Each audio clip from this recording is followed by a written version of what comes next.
something out of a fucking, I don't know, he looked like something from ancestral family. He was the biggest fucking nonce going. Now they've got some big thing going on, the government in England going on now, where they're looking at the Margaret Thatcher's previous cabinet ministers and MPs that worked around there and private secretaries that was involved in this massive paedophile ring. So they wait until 30 years after the event happened. They wait until at least 90% of these people are dead, and then the other 10% are either fucking too ill to fucking go to court before they want to bring them out and say, look, we are giving you these people as sacrifices. We're saying, yeah, these people are guilty. It's all part of their plan to make you think that, yeah, these people do turn on their own. Where they don't. These people were planned sacrifices by the Illuminati and by the learned elders of Zion. So it says, nowadays, with the destruction of the aristocracy, the people have fallen into the grips of merciless money-grinding scoundrels who have laid a pitiless and cruel yoke upon the necks of the workers, the bankers. And what's the pitiless and cruel yoke around the necks of the workers? The debt that they put you in. Simple. From your mortgage to your student to your car loan. The usury that they charge on these debts, you never get out of them. So it says, we appear on the scene as alleged saviours of the worker from the oppression when we propose to him to enter the ranks of our fighting forces, socialists. So they're going to send you another set of people, and I always say that's what Satan does. Satan will come and destroy what you have, and then Satan will come and try to appear as your saviour and show you new things. So that's what they're saying, is that once we've destroyed and given up our few carrots to you to make you think that we do sacrifice our own, then they're going to try and come and play your saviour. So they say, we appear on the scene as alleged saviours of the worker from this oppression when we propose to him to enter the ranks of our fighting forces, socialists, anarchists, communists, to whom we always give support in accordance with an alleged brotherly rule. Like I said, they created all of these things. There is no division amongst them at the top, because they create all of these groups, they design them and they create them. You know, communists, they say, anarchists, socialists, from Al-Qaeda to ISIS to the Mujahideen. These are all made in the USA and Europe. If they had put a stamp on these fucking people's back on their skin to say where they were made, you know, when you buy a product or you buy a toy that says made in China, it would say made in the USA, or made in the UK, or made in France, or made in Germany. Because NATO, the United States, are all the ones that fund these groups and that created them to do their work. So it says on the social, let's go back to it. It says, anarchists, communists, to whom we always give support in accordance with an alleged brotherly rule of the solidarity of our humanity, of our social masonry. The aristocracy, which enjoyed by law the labour of the workers, was interested in seeing that the workers were well fed, healthy and strong. We are interested in just the opposite. In the diminution, the killing out of the goyim. Our power is in the chronic shortness of food and physical weakness of the worker, because by all that this implies he is made the slave of our will, and he will not find in his own authorities either strength or energy to set against our will. Hunger creates the right of capital to rule the worker more surely than it was given to the aristocracy by the legal authority of kings. So basically what they're saying is that by paying you pittance, making you live in a shithole, destroying all family life, is their way of how they're going to rule the masses. Total corruption. And by killing who they need to kill. It says, we jump to page 156, right? This is still an excerpt from the protocol number 4.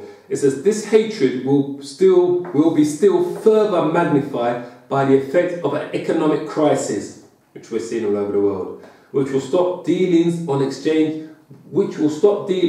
exchanges and bring industries to a standstill.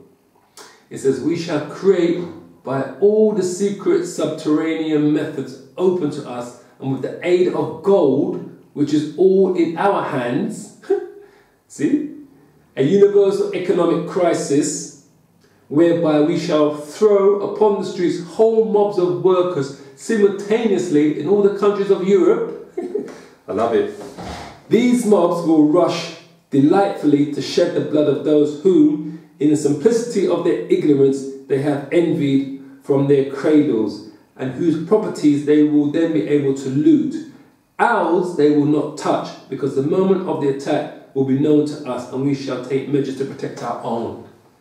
So what they're basically saying to you is that they're going to create a situation where there's going to be massive unemployment in Europe. So probably what you're seeing in places like Italy and Greece and Portugal, where they've got high unemployment, it's not going to decrease, it's going to increase, and it's going to affect all the other European struggles. So when you hear about how Germany's going from strength to strength, and France is going from strength to strength, and England is, and all the rest of it and that, all of these nations are at some point going to get caught up in this. Because they say the plan is that, it says here, if we go back, it says, we shall create by all the secret subterranean methods open to us, and with the aid of gold, because gold and silver is only true real currency, right? Which is all in our hands, and they say which is all in our hands, because you think about it, the German government said to America the other day, can we have back our gold that we've had stored in your vault since the Second World War? And what the American government said to them, oh, this could take 20, 30 years for us to get that to you. 20, 30 years to ship fucking X amount of tons of gold, a couple hundred tons of gold? I don't think so. Talking about logistic plans and that. They're telling you that because there ain't no fucking gold in Fort Knox. There's no gold in the Federal Reserve. It's all gone. And you know what's got it? The Illuminati. Because they own the central banks, the Federal Reserves. It's owned by the Illuminati, by the Rothschilds. So, what do? When they print money to the government, they have to give them gold as an surety, mate.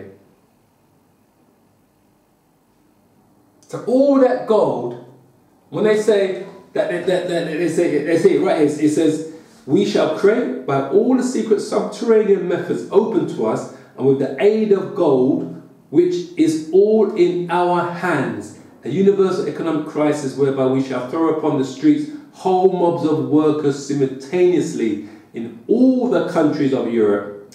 These mobs will rush delightfully to shed the blood of those whom, in the simplicity of their ignorance, they have envied from their cradles, and whose properties they will then be able to loot.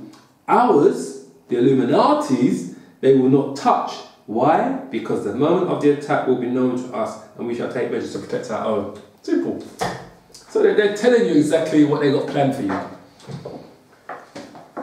Ever since that time, we have been leading the peoples from one disenchantment to another, so that in the end they should turn also from us in favour of that king despot of the blood of Zion, whom we are preparing for the world. And that king despot that they're speaking of is Satan.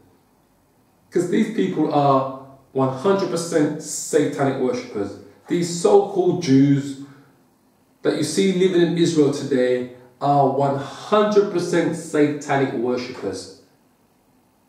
The elites of their societies know that those devils are all Eastern Europeans. They come from the Khazar empires, and they got not one drop of fucking Jewish blood in them.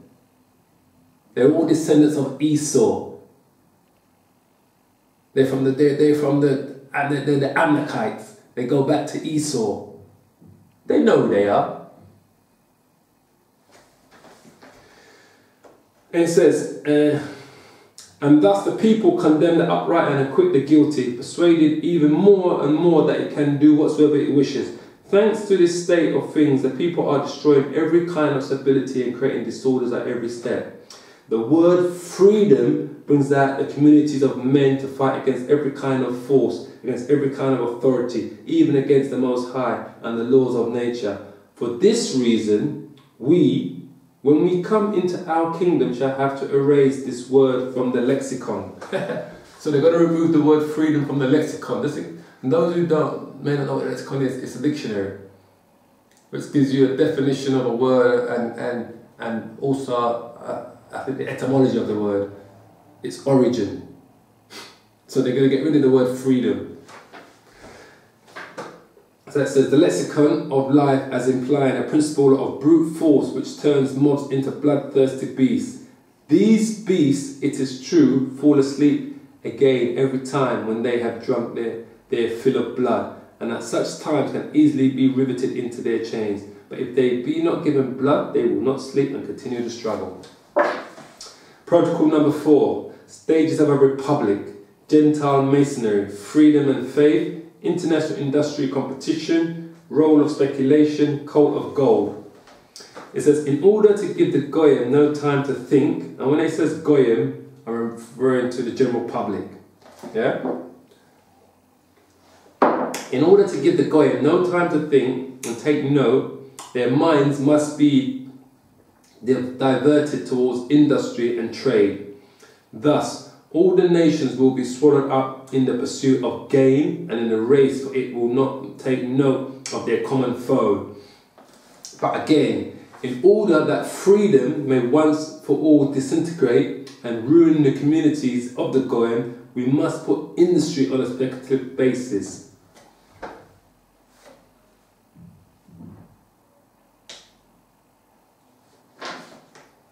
The intensified struggle for superiority and shocks delivered to economic life will create, nay, have already created, disenchanted, cold and heartless communities. Let me tell you something.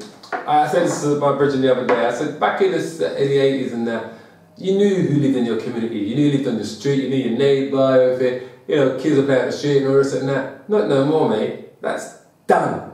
You're lucky if you know your neighbour. My neighbour's a demon. It's an Edomite. And he's an Edomite demon. He's a Satanist. My neighbour. And I don't deal with him.